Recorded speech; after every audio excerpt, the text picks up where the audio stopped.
Assalamu alaikum. Welcome to the seventh lecture of software testing. My name is Momina Shaheen. I'm from Comsets University, Islamabad, Lahore campus. The course code of this subject is SED 305, and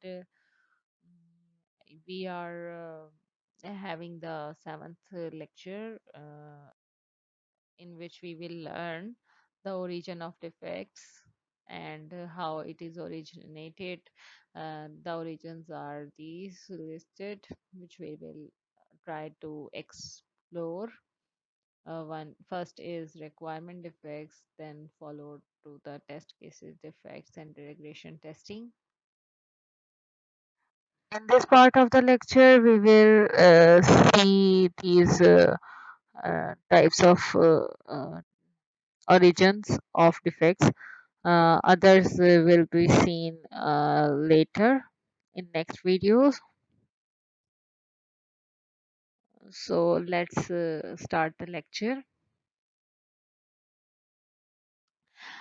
In the last lecture, we have seen the categories of software defects and why these are originated.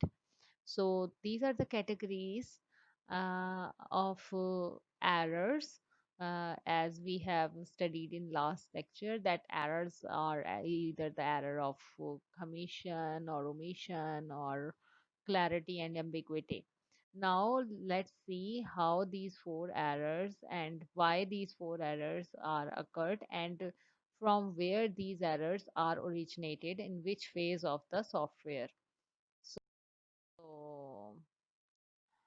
Software defect की origin कहाँ से होती है? These are the origins that we either have errors in requirement or design or source code or documentation or pad fixes or data in tables and test cases. Let's explore all these defect origins of defects in the software development life cycle one by one. First is requirement defect, and in requirement defect, all four categories of defects means error of commission and error of omission, etc. mm, can be found as we can see. जैसे error of omission हो जाता है कि requirement में कुछ ना कुछ जो है वो बाय एक्सीडेंट आप छोड़ देते हैं, कुछ क्लैरिटी एम्बिग्विटी का एरर आ जाता है या कुछ कमीशन कोई गलती हो जाती है, and these errors are down stream to the coding and designing and coding phase में जो है ये एरर्स यूजर मैनुअल्स में डॉक्यूमेंटेशन में ये सेम एरर्स जो हैं वो आगे ट्रैवल कर जाते हैं in the down stream. So errors which originate in the requirement tend to be the most expensive and troublesome to eliminate later, because these errors usually difficult to handle, and when we uh, find those defect in after the development, then we must go to the its level from which these are originated. तो हमें उसी हिसाब से coding के अंदर error ख़त्म करने पड़ते हैं, फिर डिज़ाइन को सही करना पड़ता है, फिर रिक्वायरमेंट्स को सही करना पड़ता है. तो वन बाय वन जो है हमें फिर बैक ट्रैक करना पड़ता है, तो इसलिए ज़्यादा ट्रबल सम होते हैं और एलिमिनेट करना इनको ज़्यादा मुश्किल होता है. तो रिक्वायरमेंट्स डिफेक्ट को रिमूव करने के लिए uh, हमें प्रिवेंशन करनी चाहिए. Prevention is more useful here than the discovery और डिफेक्ट रिमूवल. डिफेक्ट रिमूवल में जैसे मैंने आपको बताया काफ़ी ज़्यादा टाइम लगेगा, तो काफ़ी सारी चीज़ें जो है मुश्किल हो जाती हैं. तो इसलिए प्रिवेंशन है कि अच्छा है कि ये ना आए, इसलिए रिक्वायरमेंट की फेस पे काफ़ी ज़्यादा काम किया जाता है ताकि स्पेसिफिकेशंस जो हैं वो क्लियर हों, कोई एम्बिगुअस ना हो, उसमें कोई ओमिशन या कमीशन ना हो जाए.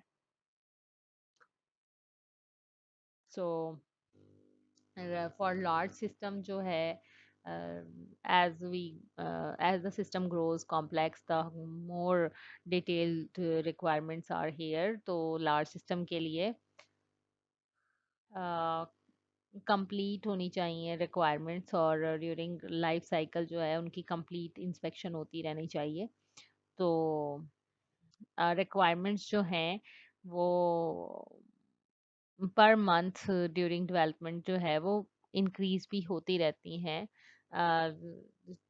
इसलिए भी ये थोड़ा सा प्रॉब्लमेटिक हो जाता है कि रिक्वायरमेंट के इफेक्ट्स आ सकते हैं, क्योंकि by the requirement grow between the rate of 1% to 3% per month during the development of initial requirement। तो initially जो requirement हम लोगों ने सोची होती है उस हिसाब से हम requirements को बेहतर से बेहतर करते रहते हैं। तो इस तरह से जो हम लोग बनाते हैं requirements वो फिर भी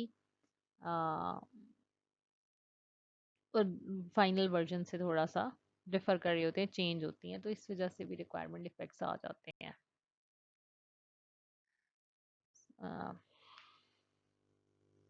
जैसे ही हमारा सिस्टम डिप्लॉय होता है तो एप्लीकेशन जो है वो 5 to 8% जो है वो न्यू फीचर्स हर साल देती रहती है। समटाइम्स 10% भी मॉडिफिकेशन आती रहती हैं कुछ ना कुछ फीचर्स की। तो तब भी रिक्वायरमेंट चेंजिंग होती है। तो requirements are continuously changing in this systems. तो जो हम देख सकते हैं कि 5 to 8% जो है वो रिक्वायरमेंट्स चेंज होती रहती हैं।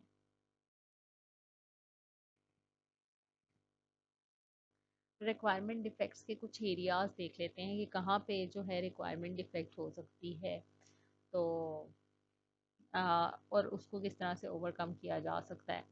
तो कॉमन डिफेक्ट्स क्या हो सकते हैं कि आपने कंटेंट फीड्स जो हैं वो पोटेंशियल फीड्स जो हैं वो उनको डिस्कस करना चाहिए।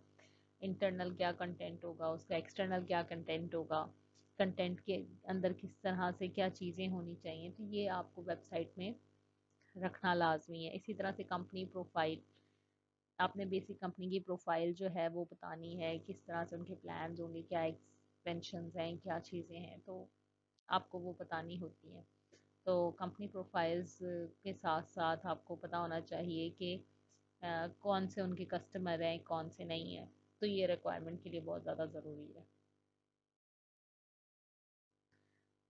ओके, कंपटीशन, कंपटीशन को डिफाइन करें कि कौन से कंपटीशन हो सकते हैं आपके। इसी तरह से साइट मैप बनाना चाहिए।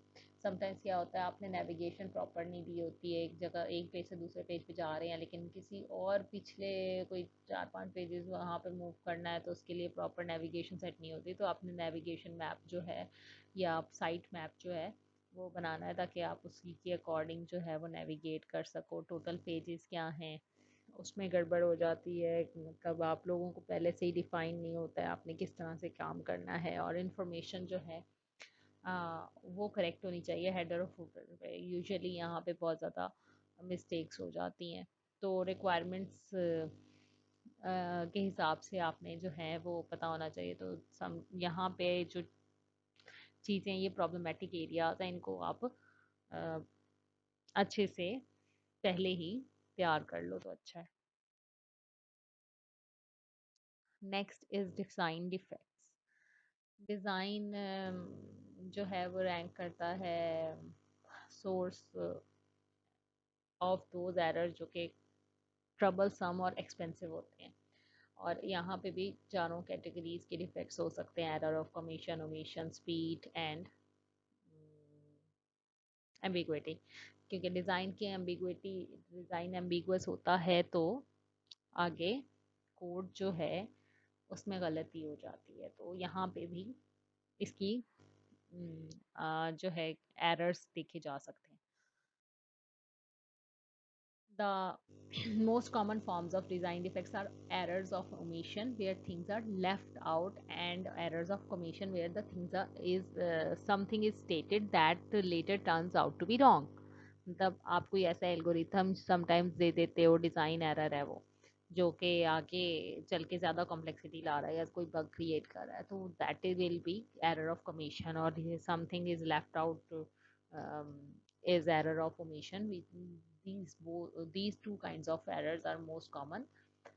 Still, errors of clarity also common because कुछ परफॉर्मेंस रिलेटेड इश्यूज भी हो सकते हैं डिज़ाइन के, और कुछ एम्बिगुअस हो सकता है डिज़ाइन, तो आगे कोड फेज में चली जाती है वो एम्बिग्विटी। इसी तरह से जो परफॉर्मेंस है, तो आप कुछ ऐसी एक्स्ट्रा पार्ट्स जो हैं वो डिज़ाइन में दे देते हो जिसकी वजह से जो परफॉर्मेंस है वो स्लो हो सकती है। तो that is also that is also occurred कि ऐसा हो जाता है कि आपके जो डिज़ाइन है उसकी वजह से सिस्टम जो है वो स्लो हो रहा होता है, और ये it is not easy to detect so easily. तो ये जो है आराम से ही डिटेक्ट होता है कि what was the root cause of दो स्लो प्रोग्रेस और स्लो लो परफॉर्मेंस और something. Is the coding defects. तो इसमें तमाम चार की चार कैटेगरीज के डिफेक्ट्स जो हैं वो अ, देखे जा सकते हैं, और ऑफ कमीशन भी सोर्स कोड भी एवरीथिंग इज सीन। हर तरह का एरर मिला है कि मगर जो असल में 50% जो भी एरर्स होते थे को होते हैं कोडिंग के 50% एरर्स जो है वो यूजुअली कोडिंग के नहीं होते, वो आते किसी और फेज की वजह से ही हैं। So 50% of coding defects are not from coding, वो पिछले डिजाइन एक्सेट्रा या किसी भी और वजह से होते हैं।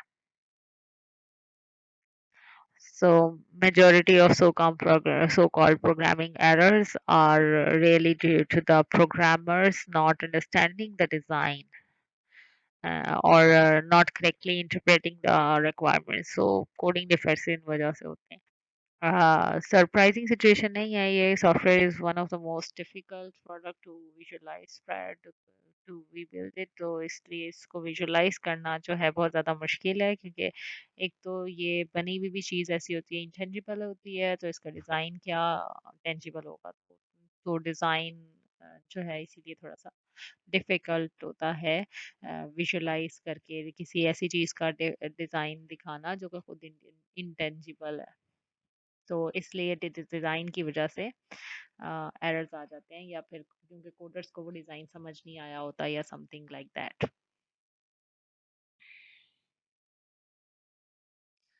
सो सिंटेक्स चेकर और एडिटर्स जो भी मॉडर्न लैंग्वेजेस के होते हैं, तो वो सर प्रोग्रामिंग एरर्स तो बता देते हैं कुछ पैरेंथेसिस वगैरह के, लेकिन जो स्ट्रक्चर सही नहीं है या ब्रांचिंग बहुत ज़्यादा है या फिर मेयर कोई चीज़ नहीं हो रही सही से, ये चीज़ें जो है वो नहीं बताते। तो ऐसे जो एरर्स हैं वो असल में प्रॉब्लम्स जो है वो अंडरनीथ काफ़ी गई भी होती है, उसकी वजह से अकर हो रहे होते हैं। तो ये जो प्रॉब्लम्स हैं कुछ एल्गोरिथम वगैरह की, वहां तक गए हुए होते हैं ये ऐसे एरर्स। सो अब जैसे कि समटाइम्स ये कुछ कॉमन एरर्स हैं कि जो चेकर्स वगैरह हैं वो बता देते हैं आपके सिंटेक्स चेकर के आपने टैग नहीं यूज़ किया। तो ये एक अच्छी अप्रोच होती है जिसकी वजह से हमें ऑलरेडी आइडिया हो जाता है कि हमारे कोई सिंटेक्स में प्रॉब्लम है। इन ऑब्जेक्ट ओरिएंटेड प्रोग्रामिंग लैंग्वेज, जिस तरह से ऑब्जेक्ट ओरिएंटेड एनालिसिस और डिज़ाइन आए हैं और ऑब्जेक्ट ओरिएंटेड प्रोजेक्ट्स हैं, उसमें डिज़ाइन पे जितना ज़्यादा फोकस है उतना ही प्रॉब्लम्स जो हैं वो थोड़े ज़्यादा इनिशिएट भी हो जाते हैं। क्योंकि क्वालिटी लेवल्स जो हैं उनके बहुत ज़्यादा इम्प्रूव्ड होने चाहिए, क्योंकि अगर वो ना हो तो जो प्रॉब्लम है डिज़ाइन के वहीं से ही अरेंज ओरिजिनेट होने शुरू हो जाते हैं। सो आज के लिए जो है वो इतना है कि हमने कोडिंग डिफेक्ट्स जो हैं और लैंग्वेज के बारे में पढ़ लिया है। क्लासिफिकेशन ऑफ डिफेक्ट्स देखे, एरर्स जो हैं चार टाइप के, उसके बाद ओरिजिन देखा कि कहाँ से हो सकते हैं, बाकी ये ओरिजिन है। इनसे नेक्स्ट लेक्चर में हम बाकी ओरिजिन की जो है वजूहात या बाकी चीज़ें देखेंगे कि कोडिंग के अलावा जैसे टेस्ट केसेस या रिग्रेशन की वजह से किस तरह से एरर्स आ सकते हैं। Thank you.